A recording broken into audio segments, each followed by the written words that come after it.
My girlfriend said we are moving to Sacramento to help my family. And if you don't come with me, we are done. She demanded we move across the country or she'd leave me. Turns out she was planning to leave anyway. I have been staring at this blank post for an hour, trying to find the right words to explain what just happened to my life. 3 days ago, I thought I knew who I was and what my relationship meant. Now I am questioning everything I believed about love, loyalty, and my own judgment. The moment that shattered my reality happened on our couch in Austin. Mac 26F looked me straight in the eye with a certainty that should have been my first warning and said, "Tyler, I have made my decision. We are moving to Sacramento to help my family, and if you don't come with me, we are done. If you really loved me, this wouldn't even be a question. The fact that you are choosing your precious job over my family tells me everything I need to know about your priorities." I felt something cold settle in my chest as she spoke. Not just fear of losing her, but recognition of something I had been unconsciously avoiding for months. This wasn't a conversation between partners. This was a declaration from someone who had already made up her mind about my life. We have been together 3 years. 3 years of what I thought was building something meaningful together. I work as a software engineer here, genuinely love what I do, and I am finally up for the promotion I have been working toward since I started. We have been saving for our first house, talking about marriage, creating what I believed was our shared future. But sitting there, watching her deliver that ultimatum with such calculated confidence, I realized I might have been building that future alone. The situation officially started 6 weeks ago when Mac's dad lost his job in Sacramento. 15 years with the same company, then his entire department got eliminated. Her mom doesn't work, and they are facing mortgage problems. Real problems that deserve real support. When Mac first mentioned it, her approach felt natural. "Tyler, I have been thinking. Maybe we should consider moving back home temporarily to help them get back on their feet." I tried to be reasonable, explaining my position. "Mac, I cannot just leave my job. What about my promotion? What about everything we are building here?" She went quiet in that way that usually meant she was processing, then said, "We will talk about it later." But instead of talking, she began what I now recognize as a campaign. Each week, the pressure intensified. Last Tuesday, she sat me down with the kind of serious expression usually reserved for life-altering announcements. "I have been thinking about this extensively," she said, and I could hear the finality in her voice. "We need to make this move happen, not temporarily, permanently. My family needs us there for emotional support that cannot be provided long distance." I felt trapped between wanting to be supportive and needing to protect what I had worked for. "Mac, this promotion would change everything for us financially. We have been saving for our first house here. All my professional connections, my friends, my entire support system is in Austin. I am absolutely willing to help your parents financially. Visit more often. But relocating across the country feels like abandoning everything I have built." That is when I saw someone I didn't recognize. Her face hardened, and when she spoke, her voice carried a coldness I had never heard before. "So you are saying money is more important than family?" she snapped. "You are showing your true character right now, Tyler. Any man worth being with would want to support his partner's family during a crisis like this." The accusation hit like a physical blow. Was I really that selfish? Was choosing my career over her family's needs proof of some fundamental character flaw I had been blind to? When I tried to explain that it felt like enormous pressure, she exploded. "Pressure? My family is losing their house, and you think helping them is pressure. I am reevaluating everything about this relationship." Then her parents began calling me directly, her mom's voice, thick with tears. "Tyler, honey, I am so sorry to bother you, but I am terrified. We might lose our house. Having you and Mac here would mean everything to us right now. Just knowing family is close during this scary time." Her dad's call came Friday, his tone carefully measured. "Son, I need to be honest with you man to man. Your girlfriend is the light of our lives, and knowing she is so far away while we are struggling is breaking our hearts. We are not asking for money, just emotional support, family presence. You understand, right? These weren't casual requests. They were emotional anchors, designed to make me feel responsible for their pain if I didn't comply." When I told Mac these calls felt manipulative, she lost control. Manipulative. They are desperate, Tyler. They are reaching out because they need us, and you are acting like it is some kind of scheme. You are showing me exactly who you are right now. Then came the ultimatum that has been consuming my thoughts. You have 2 weeks to decide what matters more, your job or our relationship. I cannot be with someone who will not prioritize family when it truly matters. Choose. I have been lying awake every night since, wrestling with questions that feel impossible to answer. My friends think she is being unreasonable. But what if they are wrong? What if real love does require this kind of sacrifice? What if my reluctance to abandon my career proves I am incapable of the selflessness that relationships demand, but there is something else gnawing at me? The way she delivered that ultimatum wasn't desperate or heartbroken. It was confident. Like someone who already knew how this would end. 3 years of building a life together, and suddenly, it all hinges on one decision that feels designed to have only one acceptable answer. Edit. Thank you for the responses. Reading them is helping me see patterns I was too close to recognize. Several people are pointing out that ultimatums themselves are red flags, which honestly hadn't fully occurred to me. Edit 2. Someone asked about her work situation. She freelances in graphic design and could theoretically work from anywhere, but she has spent months building local client relationships here. Edit 3. When I suggested we try long distance temporarily, she immediately shut it down. My family needs real support, not phone calls and video chats. Either you are there for me or you are not. Update 1. I want to thank everyone who responded to my original post. Your perspectives helped me see what I was too emotionally entangled to recognize, that what I was experiencing wasn't love asking for sacrifice, but manipulation demanding compliance. The 2 weeks that followed were a masterclass in psychological pressure that I am still trying to fully understand. Mac moved into our spare bedroom and began what felt like a deliberate campaign to make me feel her absence. Every morning brought carefully timed comments designed to highlight my supposed failures. I cannot believe I have to beg the man I love to support my family. I guess I know where I rank in your priorities now. Any other boyfriend would have been on a plane to Sacramento by now. Each statement landed like a small cut, precise and purposeful. I found myself walking on eggshells in my own home, afraid to mention work or anything that might trigger another accusation about my misplaced priorities.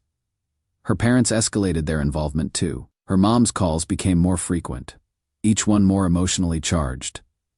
Tyler, we got another hospital bill today, $4,800. I don't know how we are going to manage this. If we had family support. Her dad began sending job listings. Look at this. Son, software engineer position in Sacramento. $65,000 starting salary. God's providing opportunities, but what disturbed me most was Mac's absolute certainty that I would eventually break. She started making plans that assumed my compliance. When we get to Sacramento, we should look at apartments near my parents. I wonder if our couch will fit in a smaller living room. My mom's already clearing out space in their garage for our stuff. The confidence in her voice when she made these statements felt wrong. This wasn't someone hoping I had changed my mind. This was someone who expected it. That expectation is what ultimately saved me. I was venting to my coworker Jake about the impossible position I felt trapped in when he mentioned something that changed everything. Dude, this is weird, but my girlfriend Lisa has heard Mac on video calls for months. Design networking stuff. Way before her dad lost his job, the words hit me like cold water. What do you mean? Months. Since early this year, I think. Lisa works in design too. And she mentioned hearing someone named Mac talking to Sacramento designers about opportunities. That night, I confronted her. My hands were shaking as I spoke. Jake's girlfriend says you have been on design calls with Sacramento people since early this year. Before your dad's situation, I watched her face go through a series of expressions: surprise, calculation, then something like resignation. That is, I was just keeping my options open. Keeping your options open for what? Mac, I don't know, Tyler. Can we not do this right now? No, we are doing this now. How long have you been planning to move back home? The silence stretched between us before she finally spoke. I have been homesick. Okay, I miss being close to my family. When Dad lost his job, it felt like a sign, or an excuse. Don't twist this, Tyler. The reasons don't matter as much as the outcome. My family needs us. So you have been manipulating me for months, making me feel like a terrible person for not immediately sacrificing my career for what I thought was a sudden family emergency? I wasn't manipulating anyone. I was trying to help you understand what is important. By lying to me. I didn't lie. I knew you would be stubborn about moving without the right motivation. The casual way she admitted to orchestrating my emotional torment took my breath away. In her mind, my resistance to abandoning my life wasn't something to respect or work through together. It was an obstacle to overcome through calculated pressure. Standing in our living room, looking at someone I thought I knew, I felt a clarity I hadn't experienced in months. I am not moving to Sacramento, Mac, not now, not ever. And I am not staying in this relationship either. I cannot be with someone who would manipulate me this extensively, instead of just being honest about what they wanted. Her response revealed the person she had been hiding. Fine. You are proving exactly what kind of person you are. I am dodging a bullet finding out you are this selfish before we got married. Any woman would be lucky to get away from someone who puts money before family. The cruelty in her voice was stunning. 3 years of shared dreams reduced to accusations and insults the moment I refused to comply with her hidden agenda. She moved out over the following 3 days. As she packed, she maintained a steady stream of cutting remarks. I hope your promotion is worth it. Maybe someday you will understand what family means. Don't expect me to be here when you finally grow up. Each comment felt designed to leave lasting damage, to make me question my decision long after she was gone. But as I watched her load her car with the last of her belongings, I felt something unexpected. Relief. The constant tension I had been carrying, the feeling of walking on emotional eggshells, the exhausting work of trying to prove my worthiness, all of it lifted. For the first time in months, I could breathe freely in my own home. Edit. Several people asked if I am doing okay. I am processing a lot of emotions, anger, relief, sadness for what I thought we had. But mostly, I am grateful I discovered who she really was before making an irreversible decision. Edit 2. Yes. I documented our conversations about the timeline. Several friends suggested I might need them if she tries to rewrite history with mutual friends. Edit 3.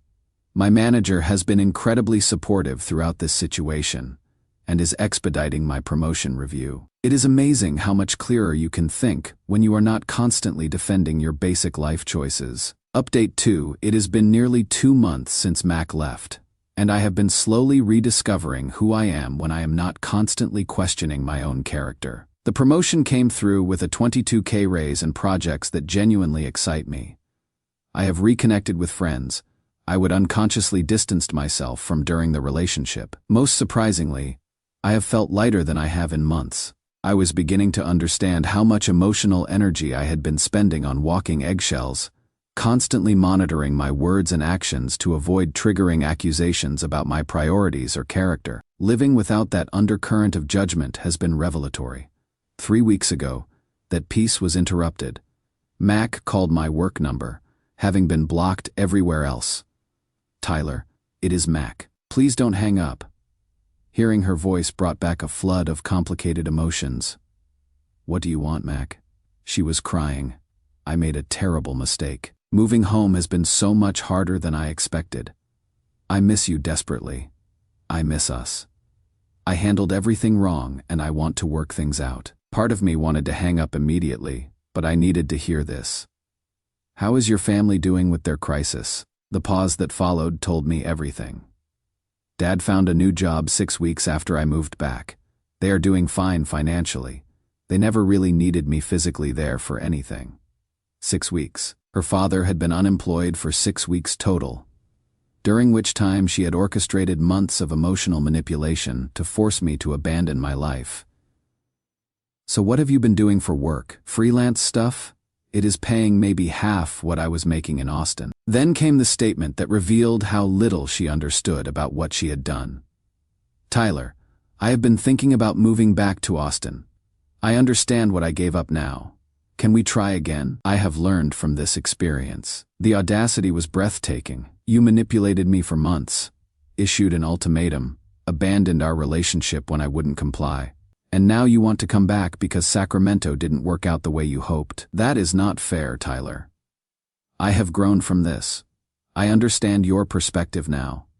I value what we built together. Mac, someone who orchestrates that level of emotional manipulation and deception doesn't fundamentally change because their plan backfired. You showed me exactly who you are when you thought you could control my decisions. Please, Tyler, I will do anything. I will not ever put family pressure above our relationship again.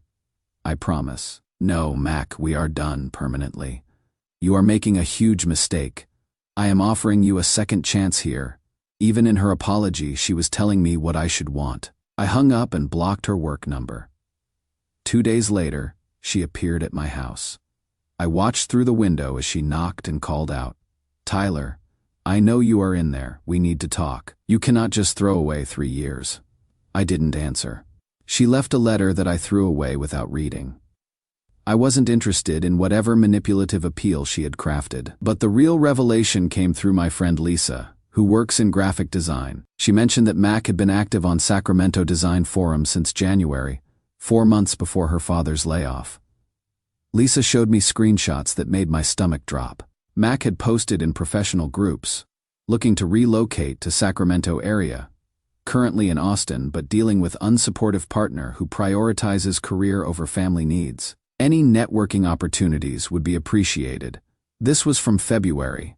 She had been painting me as an obstacle to her happiness for months, while pretending our relationship was solid. Another post from March. Anyone know of openings for mid-level graphic designers? Have family situation requiring relocation. Current location not working due to relationship constraints. When I confronted her via email with these screenshots, her response revealed the depth of her calculation. Tyler, I knew for a while that Austin wasn't working for me. I was trying to find a way to help you understand that we needed to make a change. You were too stubborn to consider moving without proper motivation. I did what I had to do to show you what was important. She genuinely believed that manipulating me was justified because she had decided what was best for both of us. In her mind, my attachment to building my career in Austin wasn't a legitimate preference to be respected. It was an irrational obstacle to be overcome through emotional warfare. Reading that email, I felt something shift inside me. Not just anger at her deception, but profound gratitude that I had trusted my instincts. She had spent months trying to convince me that my reluctance to abandon my life proved some fundamental selfishness. Now I could see that my resistance had actually been my self-preservation instinct, recognizing something my conscious mind hadn't yet understood. Edit. People are asking if I feel vindicated. I do, but I also feel disturbed by how systematically she had been undermining my reality while pretending to be my loving partner. Edit 2. Several have mentioned this fits patterns of narcissistic manipulation. I have been reading about that, and unfortunately, many of the behaviors match perfectly. Edit 3. For those asking, yes, I am seeing someone new. Sarah celebrates my successes rather than seeing them as obstacles to her agenda. The difference is profound. Final update. I have hesitated to write this final update because part of me wanted to just move forward and leave this chapter closed. But I have learned something in the past few months about the importance of speaking truth, even when it is difficult, especially when it might help others recognize what I couldn't see for so long. The full scope of Mac's deception came to light 2 weeks ago through an accidental conversation that revealed just how long I had been living in a carefully constructed reality designed to serve her agenda. I ran into Lisa at a coffee shop, and she mentioned something that made the world tilt. Tyler, I need to tell you something that has been bothering me. Mac wasn't just networking since January. I found older forum posts. She had been complaining about her career-obsessed boyfriend since last summer. Lisa showed me her phone. Mac had posted in a Sacramento design group in July, 8 months before her father's crisis. Miss home so much. Stuck in Austin with boyfriend who is completely focused on his tech career. Looking for opportunities to relocate. Family keeps asking when I am coming home. 8 months. While I was planning our future, researching engagement rings, discussing the house we would buy together, she was describing me to strangers as an anchor holding her back from where she wanted to be. But the post that broke something fundamental in my understanding of our relationship was her response to someone who asked about her situation. Been trying to convince him Austin isn't permanent, but he is dug in here, waiting for the right opportunity to make the move happen. Sometimes you have to create the circumstances that help people see what is really important. Create the circumstances. She had been planning to manufacture a crisis that would force me to move. Her father's actual job loss was just the perfect cover for a campaign she had been designing for months. When I emailed her about this discovery, her response was the most chilling yet. "Tyler, you were never going to leave Austin voluntarily. I tried subtle approaches for months. I mentioned missing home, talked about family, suggested visits. You always found excuses to stay focused on your career. When Dad's situation happened, it was the perfect opportunity to help you see what really mattered. I thought if you understood how much my family needed us, you would finally prioritize our relationship over your job," she continued. "I don't understand why you are making this so complicated. Couples relocate for each other all the time.